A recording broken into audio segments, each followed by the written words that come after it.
અ, રાજ્ય સરકારની જેટલી પણ જમીનો છે, જ્યાં જેટલા પણ દબાણકર્તાઓ છે, દરેકને સમયસર માહિતી પ્રાપ્ત થતી જ હોય છે કે તંત્ર જે છે દબાણ દૂર કરી રહ્યો છે. પર્ટિક્યુલરલી જંગલેશ્વરમાં પણ ખૂબ એકદમ ડિટેલ લીગલ પ્રક્રિયા ફોલો કરી છે. દરેકને 2 થી 3 નોટિસ આપવામાં આવ્યા છે. દરેકને પુરાવા આપવાની પૂરી તક આપવામાં આવી છે અને બધા પુરાવાનું એક્ઝામિનેશન કરીને પછી 202ની નોટિસ ઇસ્યુ કરવામાં આવી છે. અને મને ખબર છે કે અમે અમારા તરફથી તંત્ર દ્વારા તરફથી ખૂબ જ ઇનફ સમય મર્યાદા આપી છે અને અત્યારે પણ આને પાસે સમય મર્યાદા છે જ.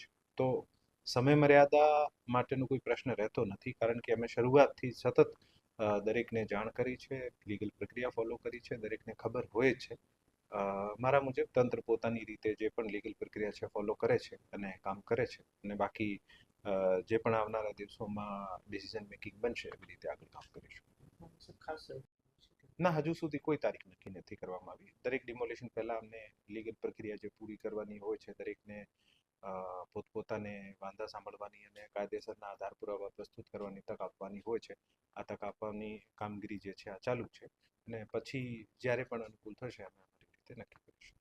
અન્ય કોઈ જગ્યાએ રાજકોટ શહેરમાં મોટા ડિમોલિશન માટે રાજકોટ શહેરમાં મેં જેમ અગાઉમાં પણ કીધું છે કે લગભગ 221 કરોડની જમીન અમે છેલ્લા 1 વર્ષમાં ખુલ્લી કરાવી છે, અને દરેક તાલુકામાં જે છે દબાણકર્તાઓને નોટિસ આપવાની, દબાણ દૂર કરવાની, સરકારી જગ્યા ખુલ્લી કરાવવાની આ કામગીરી ચાલી રહી છે. હવે તો રેવન્યુ વિભાગે આવનારા દિવસોમાં રેવન્યુ ઓફિસર્સ ડાયરીમાં પણ ઓટોમેટિકલી કેમ સરકારી જગ્યાઓ ઉપર ગૌચર અથવા સરકારી ખરાબો હોય આના ઉપર કેવી રીતે દબાણ છે આને આઈડેન્ટિફાઈ કરીને પ્રોએક્ટિવલી દબાણ દૂર કરવાની કામગીરી પણ ભવિષ્યમાં કરવામાં આવશે. સર, 221 કરોડની આપણે રાજકોટ જિલ્લામાં છેલ્લા 1 વર્ષમાં. જી.